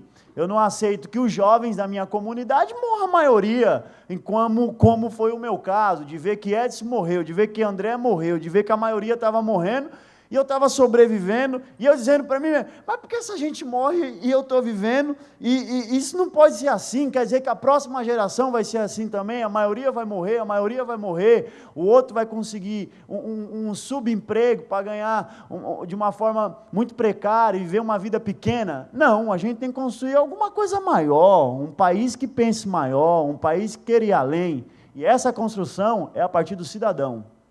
Eu acredito que o Brasil que a gente sonha, ele vai ser construído a partir da nossa iniciativa e a partir da nossa capacidade de criar e de trabalhar de forma colaborativa. E um segundo projeto, que foi muito legal, que surgiu também de uma reflexão, de ver que muitos jovens da minha comunidade estavam naquela ânsia de ostentar o cordão de ouro e de ostentar um tênis que custava R$900, e que ia para o pai e pedia, pai, me arruma grana aí, o pai é pedreiro, não tem grana para dar para o menino, e o menino vai fazer, mas peraí, se eu não comprar esse tênis ou esse cordão, eu estou excluído daquele grupo dos caras que são os malandros. E aí, entenda isso, o movimento do jovem, do adolescente, é o tempo inteiro tentando se incluir em algum movimento, em algum nicho, algum grupo. O cara quer sempre estar incluso em algum bando, em alguma banda, algum nicho da sociedade. E aí o cara, para estar lá e ver e se sentir visto, ele vai vender alguma coisa que é ilícito na esquina da rua, ou vai tentar tomar um celular, e aí ele vai crescendo no crime, e aí uma hora ele vai para a prisão, para a Fundação Casa, gastar um ano lá, vai sair de lá ainda mais inteligente no crime, depois vai roubar alguma coisa maior, e vai tentar tomar o Itaú, depois vai tentar tomar o Bradesco, e vai indo. Então, eu pensei, como que a gente faz isso e muda? Aí pensando, fazendo essa reflexão, nós criamos um grupo, Chico, de funk e de rap, chamado MCs pela Educação, e esses meninos, dentro de 1h30 de show, entra dentro das escolas públicas de São Paulo, para, através das suas músicas, chamar o jovem para ostentar educação, ostentar o conhecimento e ostentar a atitude empreendedora. Já foram mais de 150 mil jovens alcançados, e a sua cabeça, ou a mentalidade, ou a forma de se pensar, turbinada, sacudida, para se pensar que não tem problema nenhum Ostentar o cordão de ouro não tem problema nenhum. Botar filho para estudar em escola boa, levar uma mulher para fazer amor lá em Paris, na lua de mel, não tem problema nenhum. O problema é quando se quer fazer isso. Se for com 13, 14 anos, é a hora errada e o pai não tem grana para dar. Então, ostenta educação e amanhã, malandro, você ostenta a preta mais bonita da comunidade. Entende? Mas aí precisa fazer esse movimento de colocar na cabeça desse menino que o caminho é a educação. E como que faz isso? Vai botar o cara lá para falar, ó, estuda aí, mano, a caminhada é... O cara não vai querer, agora faz isso pela música, com batida, com gingado, com um cara com cabelo que dialoga com ele, com a roupa tal, estilosa, do jeito que ele acha que é a forma interessante. Inclusive pegando a palavra ostentação e retrabalhando ela, né? Não foi negar aquilo, né? É isso mesmo, através da ostentação mesmo. Então, então a gente deixa muito claro que é a ostentação. E aí, Chico, o que mais me deixa feliz é de que esses jovens que cantam nesse grupo, ontem era o cara que vendia a droga lá na esquina, era o cara que comprava a droga e vivia feito um andarilho, louco, quase morrendo de overdose. Era o cara que tinha a pior nota da escola e a partir do projeto ele passou a gabaritar provas e ser a melhor nota da escola no processo de crescimento. Então, é um indicador... O Gero, que é um artista, sabe disso, de como a arte tem um poder transformador nas comunidades, de como as pessoas que antes eram tidas como pau que nasceu torto, quando conhecem a arte, a música, o empreendedorismo, a criatividade passa a ser o pau que se entortou, que se endireitou e que tomou um novo rumo de vida.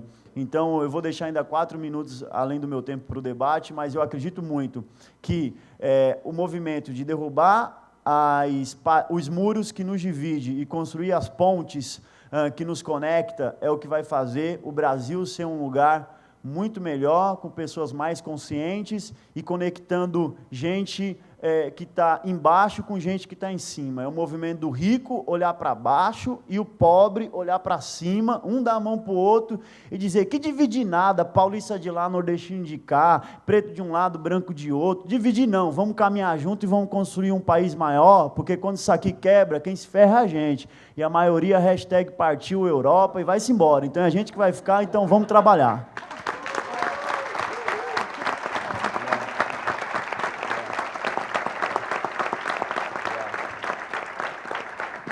Muito bom. Na verdade, a hashtag é Partiu Miami, né? Mas tem outros que vão para a Europa também. O Edu falou do Sérgio Vaz, é um poeta que ele é da Cooperifa, ele tem um sarau da Cooperifa, que é o maior sarau do mundo ali, que ele faz, falou dos Racionais. E eu lembrei de uma frase também que cabe muito aqui no nosso RIA, que é do Chico Science, que é um passo à frente, e cabe muito com a história do Edu, um passo à frente e você já não está mais no mesmo lugar. Essa frase é... Muito bom, gostei. Esse verso é maravilhoso. Então, chegou a hora da gente, do público, distinto público, conversar, compartilhar com os representantes aqui do nosso painel. Perguntas, curiosidades e por aí vai. Opa, tá ali. Ó. Olá, turma. Olá a todos os participantes. Meu nome é Rafael. Eu sou criador do projeto Plante Amor, Colhe Bem. Eu acho que vocês vão conhecer um pouquinho, porque eu estou aqui para fazer uma pintura que eu vou fazer daqui a pouco. Eu anotei aqui uma cola para poder tentar juntar minhas ideias aqui, que estou voando aqui, desde o momento que Viviane começou a falar. Então, vou falar um pouco da minha história aqui rapidinho. Eu acredito que o amor é a origem de tudo que há de bom. Questões de ética, justiça e respeito são questões de amor ao próximo, quando tentamos diminuir os abismos sociais e melhorar nosso entorno, perguntando para Viviane Mosé, e tem muito a ver com a história do Eduardo. Então, essa questão do amor ao próximo é uma coisa que eu falo demais no meu dia a dia de trabalho. Então, eu queria saber se toda essa questão de diminuir abismos e tudo mais, se isso tem a ver com amor ao próximo, de uma forma até filosófica. Eu acho até que é muito importante para mim isso. Muito obrigada por essa pergunta. Você não tem noção que beleza para mim ouvir sua pergunta, porque isso era um tema eu brinco, de curso de noiva. Não tinha um curso de noiva que o pessoal fazia para não ia casar, que a igreja dava? Então, amor só tinha tema em curso de noiva. E aqui ele está falando de amor. A primeira pergunta, eu concordo plenamente com você, mas o Rogério trouxe isso claramente quando falou do Spinoza. O Spinoza diz que afeto Não é amor, ódio, alegria. Afeto é afetar e ser afetado pelo outro. Quando nós compartilhamos conteúdo de verdade, não precisa nem comentar o que esse rapaz falou aqui. Quando a gente compartilha conteúdo desse modelo, nós estamos compartilhando afeto. Nós aqui estamos afetados. A gente vai sair daqui levando algo real. Então, não há dúvida que o modelo racional, pensando filosoficamente, né, aquele modelo que foi por terra, e já foi, gente, já foi. A gente já está lidando com outros modelos, até para a gente entender sistemas integrados, a gente tem que usar outra metodologia de raciocínio, porque senão você não consegue articular. Nós pensamos por sucessão, mas, na verdade, o pensamento contemporâneo, nós pensamos, exatamente, por sucessão, e ele é simultâneo. Atualmente, você tem que pensar por simultaneidade. Ele colocou 2 coisas, 3 aqui, e a gente capta 1000 daquilo que ele está falando. Então, o que hoje a gente tem? A gente tem um simultâneo. Nós temos uma coisa objetiva, que é o projeto que ele fez. Nós temos várias articulações que ele fez aqui. Mas, sinceramente, gente, eu não sei se eu sou romântica demais, otimista, o que ele trouxe aqui, que articulou essas forças, é afeto. Né? É amor. Amor para o I Ching, eu adoro usar isso. I Ching é um livro chinês muito antigo, né, que eu adoro. Ele diz que amor é aderir. Uma coisa é você aderir a algo. Ele disse, um jovem na comunidade, ele precisa pertencer a alguma classe. Então, novamente, Spinoza, a gente nasce sozinho e isolado. A gente nasceu para se conectar. A gente nasceu para pertencer. Quando você pertence a algum lugar, qualquer que seja o lugar, mas que você se encontra naquele lugar, você não precisa mais de nada, entre aspas, né?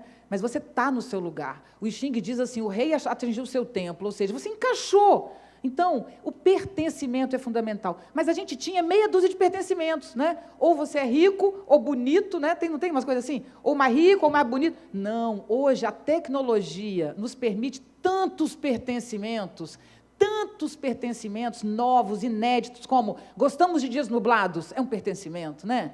Tem cabelos crespos, quem não alisa cabelo? Você faz um outro pertencimento, e é um pertencimento bom esse negócio do cabelo, entendeu? Abaixo a escova.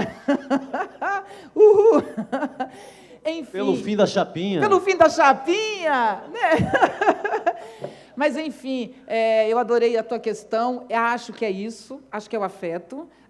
O modelo racional nasceu como um modelo que afastava os afetos, aprendemos que para sermos objetivos, ganharmos dinheiro e termos um lugar no mundo, a questão é racional, então não é isso, são novos acordos e novos encontros. Conectar é a nossa razão de ser.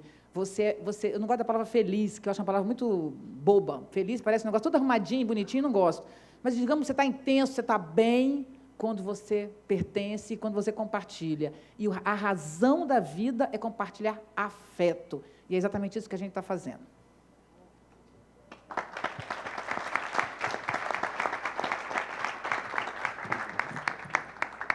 Onde está?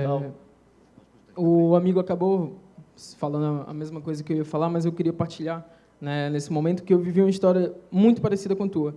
Também vim de uma sociedade, de uma comunidade chamada Pirambu. Também vi do chão de barro, também vi do piso de cimento queimado, que hoje está na moda, né? Mas na época era o que tinha. A minha namorada, quando leu o teu livro, que eu tenho em casa, ela estava lacrimejando e olhou para mim e disse, é tu aqui no livro. Mas o que eu ia falar, além disso tudo, é que é preciso a gente democratizar também esse conhecimento, que foi o que tu fez. A gente facilitar esse processo de matrix, que é como se a gente tivesse renascido a partir daquele momento. E é aí que é onde a gente chega a resultados como os teus. Né? Obrigado. Obrigado por ter falado tudo isso, é só o que eu tenho para dizer. Agradeço.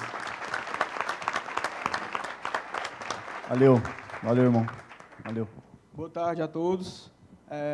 Primeiramente, queria agradecer por estar participando aqui do Circuito Rio. E sou Milton Costa, sou palestrante também, sou professor. E o que eu tenho que falar para o Eduardo Lira, eu estou um pouco tremendo no carro do ar-condicionado, mas tá frio demais, né? Pois é. É assim, eu acho que, assim, pessoal, a história que o Eduardo contou para a gente gera uma questão de empatia, que não porque cada um vive em comunidades ou meio de tráfico, alguma coisa assim, né? Mas gera empatia porque diariamente convivemos com problemas, Quem aqui não tem problema, por favor, se retire, né? Porque todo mundo tem problemas. Então, eu creio que o que ele falou gera empatia com a gente e a gente se sente dentro daquela história, se sente dentro ali e fica com vontade de sempre sair, procurar o melhor. Entendeu? Então, Eduardo, eu queria saber, uma pergunta assim, e já um convite. Queria saber o que eu preciso fazer para mim ter uma franquia de graça, né? Do Gerando Falcões, aqui no Ceará, na minha cidade mesmo, em Sobral, para mim impactar vários jovens e sair, sei lá, das ruas e vir empreender, vir ajudar o próximo, seja com o que for. Eu queria saber como eu posso fazer isso e como você pode me ajudar. Obrigado, viu, Milton? Vou responder bem rapidinho para os companheiros falarem mais. Eu acho que você, claro, vamos pensar isso, eu estou estruturando muito em São Paulo para dar os próximos passos, a ideia é chegar no Brasil, no mundo, mas você, com a sua atitude, já é uma franquia, você já é um jovem falcão. Eu acho que, naturalmente, vamos conversar após, mas a sua atitude já faz de você um falcão, ainda mais por você estar na educação, e tendo uma atitude empreendedora, protagonista. Eu acho que os seus alunos aprendem muito pela identidade, né? Em olhar e falar, eu quero ser igual. Então, acho que a gente precisa, independente da área que a gente atua, é dentista, é médico, é juiz, é jornalista, o que for, ter uma postura de liderança a ponto dessas crianças olharem para nós e dizer, eu quero ser ele, não quero ser o traficante. Ah, não, é mais legal ser ele. É muito louco ser o professor, é muito louco ser jornalista, é da hora ser empreendedor. Cara, a gente tem que ter pessoas que viciam o jovem, a gente não pode aceitar que a cocaína seja a grande ferramenta de geração de vício nos jovens. A gente tem que ser tão bom ao ponto desse cara ficar muito louco naquilo que a gente faz e dizer assim, eu estou viciado nessa parada, eu quero ser isso.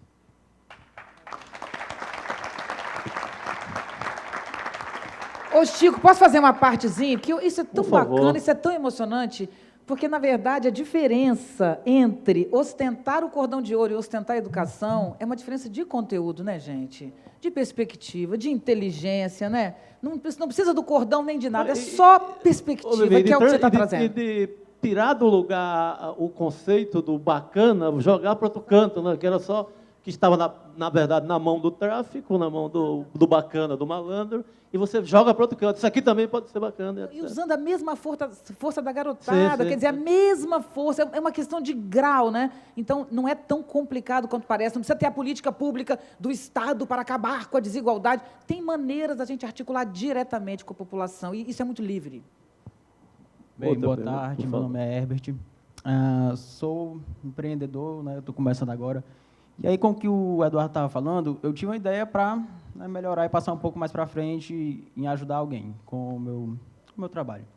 E aí é que a gente entra também na parte que a Vivi falou de círculo, né? De ciclo, que aí a gente ajuda a pessoa e a pessoa sai do crime e acaba não te assaltando, não te matando, nem familiar, nem amigo. E eu queria saber, Eduardo, sei lá, a métrica, né? Como foi, se diminuiu a criminalidade, como é que, se tem alguma, sei lá, se os traficantes acharam ruim, como foi que ficou, assim, sei lá, a parte de trás, né? Não sei se dá para falar isso. Assim. Eu não tenho um problema com nenhum traficante, pelo contrário. Tenho uma relação de conviver, de dar bom dia, deles me conhecerem. Eu atendo os filhos deles, né? Então, por que vai mexer comigo? Então, o cara não quer que o filho dele vire traficante. Assim, meu pai foi bandido. Meu pai, há 19 anos, pagou a dívida dele com a justiça, é o meu herói. Mas o dia que eu falei para o meu pai, não foi nem para o meu pai, que eu nunca tive coragem de falar isso para ele, para minha mãe, que eu estava dentro do quarto lá, quieto, brincando. Minha mãe falou, o que você está falando? Eu falei, eu tinha 13 anos na época, eu estou planejando o roubo de um banco. Ela contou para o meu pai subiu no quarto e me deu uma surra, naturalmente, não estou inspirando ninguém a dar surra em filho. Mas foi o jeito dele, ele falou, eu vou te bater para você ver se der errado o que a polícia vai fazer com você. Então, o bandido não quer que o seu filho seja bandido. O filho olha para o pai e quer ser igual, mas o pai não quer que o filho seja. Então, o traficante, dentro do crime, você não pode mexer com o professor, você não vai bater, machucar um dono de uma ONG, né? A não ser que o dono da ONG seja incompetente ou ultrapasse seus limites, mas eu não tenho nenhum tipo de dificuldade, pelo contrário, dou emprego. Acabei de o último cara que eu contratei saiu da prisão tem 8 dias. Aí eu fiquei sabendo, na hora eu disse, olha, chegou um talento aqui na comunidade. Fui almoçar com ele e falei, você não quer trabalhar para mim não? Vem correr comigo. Não vai, vem correr comigo, porque é um talento. O cara que rouba um banco não é um talento, não é um empreendedor nato. O cara que gerencia uma boca de tráfico, tem 20 funcionários, não é um talento, vem trabalhar para mim.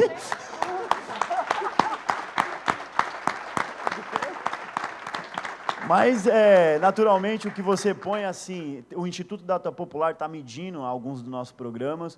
Eu acho que, realmente, o que eu faço, nós vamos sentir na posteridade com o tempo, e eu quero ter muita tranquilidade e paciência em colher esses frutos, mas o trabalho está sendo feito e já tem muitas pessoas que foram transformadas. Mais uma pergunta para encerrar aqui. Acho que sou eu agora. Por favor, Paulo. Paulo Mota, sou jornalista.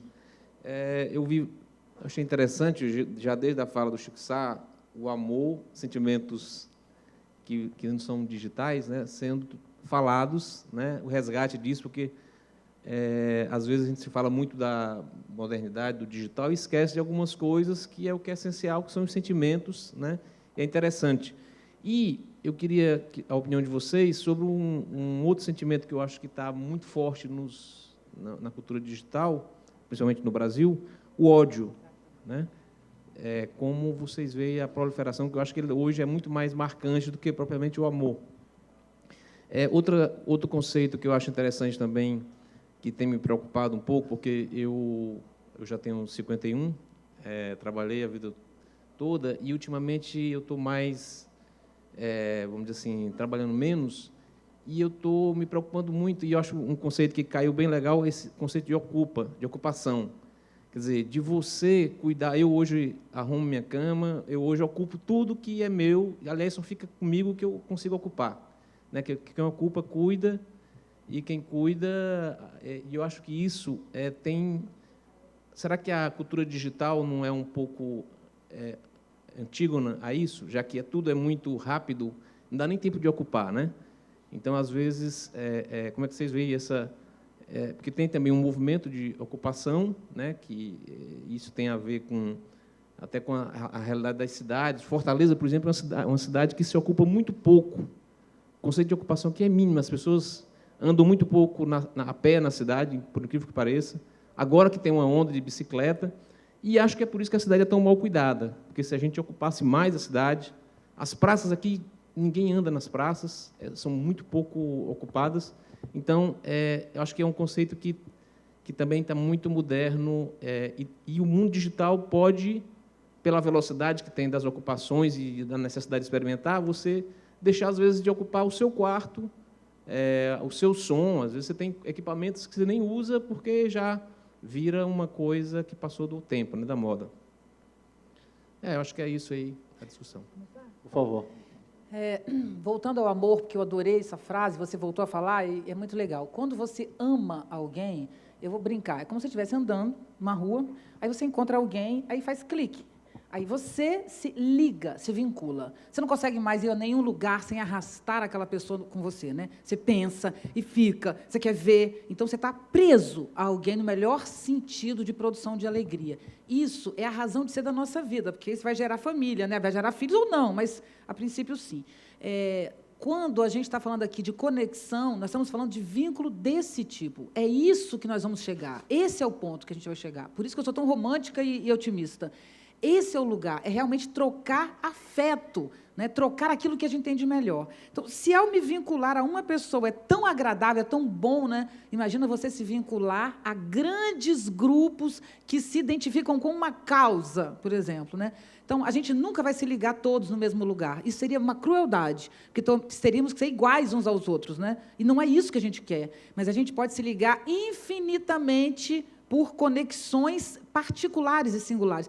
Então, olha só, antigamente conectar era produzir uma coisa só, né? Como, por exemplo, a ditadura do proletariado, né? Que era uma proposta de transformação social, de igualdade econômica, que gerou não aquilo que a gente gostaria. Agora nós estamos falando de diminuição da desigualdade, produzindo conexões que são infinitas e múltiplas, ou seja, onde permite a manutenção das diferenças, onde cada um pode. Então, você pode amar muitas coisas diferentes e se articular dessa maneira. Isso é alucinante, e eu sei que o amor vai voltar a ser tema. Não esse tema bregão, sabe? De boa. Não, uma coisa concreta, alimento para a vida, alimento para o trabalho, é disso que a gente precisa. No entanto, nós articulamos o ódio, e ele tem toda a razão. Como é que eu vejo isso?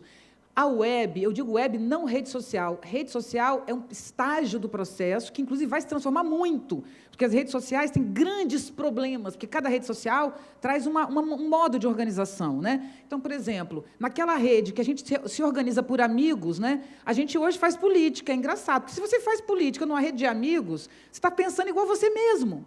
Quer dizer, você tem uma rede que te liga ao mundo inteiro, mas eu penso com meus amigos, é uma sacanagem. Amigo é para a gente sair, para se divertir, para brincar. Agora, para pensar, eu tenho que pensar com a diferença, eu tenho que pensar com quem pensa diferente de mim. Então, para mim, é consequência de um modelo de rede social que vai falir, que vai acabar. Sabe? Vai acabar, não. Ela vai ficar no lugar que ela merece, articular amizades. Mas a gente tem que ter outra articulação para pensar o mundo, que é exatamente mais ampla. Como a gente está lidando... Então, não é rede social. O web, o que é o web, na verdade? Ela é uma moldura vazia, e você preenche, né? Como nós temos uma estrutura piramidal na cabeça, e como sempre temos o hábito de culpar alguém, quer dizer, minha mãe não me amou direito, meu pai não sei o que lá, a minha amiga de escola me sacaneou, o Estado não apoia o cidadão. Esse inferno piramidal, que é sempre alguém tem culpa do meu problema, do meu erro, me coloca na web no ódio, né? Porque eu estou ali exercendo o pior, que é o pensamento piramidal. Eu estou lá dizendo o seguinte, gente, olha só, sei lá, qualquer coisa, não vou nem citar porque é difícil. Se citar qualquer coisa, é sempre uma culpa. Isso não presta. Aí tem 1 milhão dizendo que aquilo não presta. E se 1 milhão disser que aquilo não presta, se você disser que presta, você sabe o que acontece com você. Então, a proliferação do ódio é apenas a nossa impotência. Faltou, e agora completo. O que liga, quando liga uma pessoa, se liga a outra por amor, o que ela ganha? Potência. Não é isso? Fala sério que potência que o amor está. Não tem mais nada potente que isso. Você imagina a potência desse afeto coletivo articulado, é o exemplo do nosso amigo. Mas ele está trabalhando numa comunidade. Você imagina todo o Brasil articulado, quando ele articular com ele, que acabou de falar, e com o outro, e tudo em rede, todas as articulações possíveis. Eu acredito nesse mundo e tenho certeza que esse ódio é o que a gente tem para dar, porque a gente ainda arrumou um culpado. Quando a gente se responsabilizar, entender que todos os pertencimentos que ele citou lá, as ocupações que ele falou, quando a gente começar a ocupar esses espaços que são nossos e que hoje não são possíveis pela tecnologia, eu tenho certeza que a gente vai viver de uma outra maneira. Posso falar? Ele levantou a bandeira, eu queria comentar rapidamente, desculpa. A maioridade penal é uma coisa muito cruel, né? Porque a gente não consegue lidar com nossos problemas e a gente culpa, vai diminuindo. Daqui a pouco já prender criança de 5 anos. Eu sou absolutamente contra a diminuição da maioridade penal, acho que é um grande absurdo. E a corrupção, que é outra coisa que ele está citando ali, com a transparência que a tecnologia nos permite, é a única ferramenta contra a corrupção. Não adianta você eleger o bem, porque o bem hoje é bem e amanhã é mal e depois é mais ou menos, né? Então, a gente tem, por meio de ferramenta e tecnologia, que nós vamos produzir, especialmente vocês, né? Esse é o nosso foco. A corrupção se vence com transparência e tecnologia.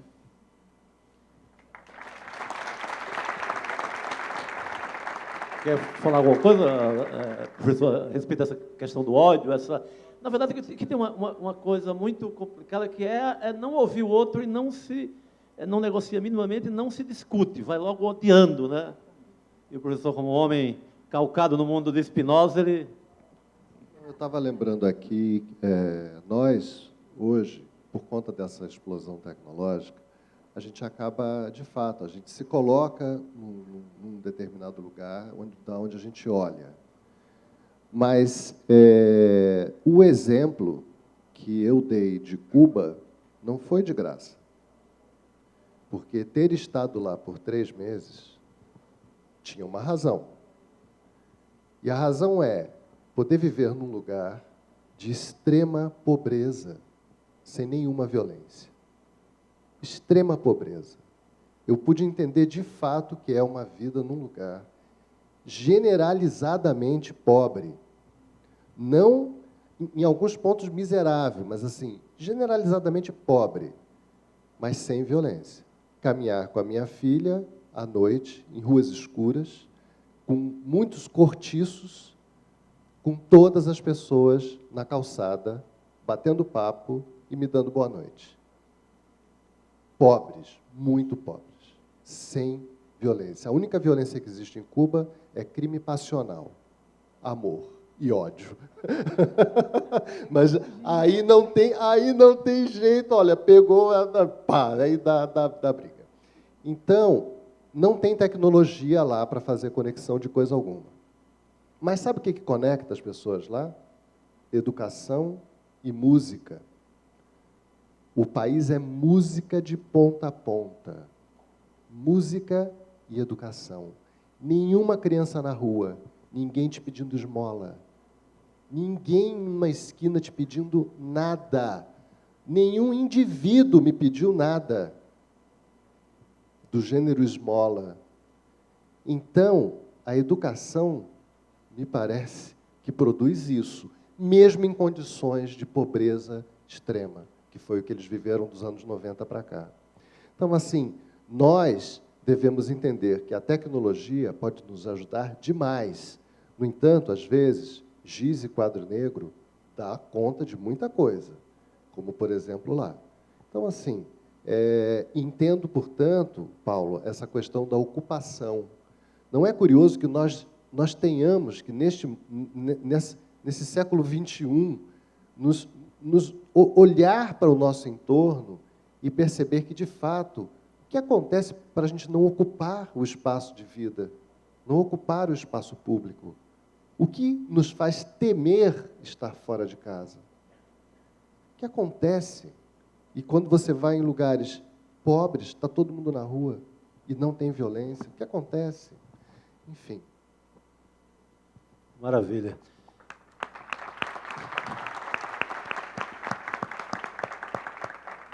Aqui completamente afetado pela fala da Vivi, do Edu e do Rogério, e não quero desinfetar esse afeto jamais, porque aprendi muito. Espero que tenha sido bacana para vocês também. Muito obrigado. E eles vão... Alguém ficou com aquela duvidazinha de nada? Não sei, não ficam...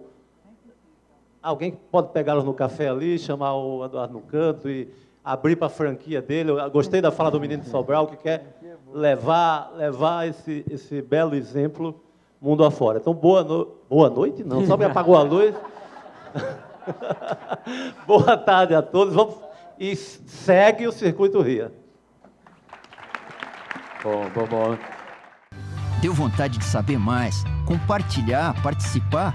Acesse www.fundaçãotelefonica.org.br.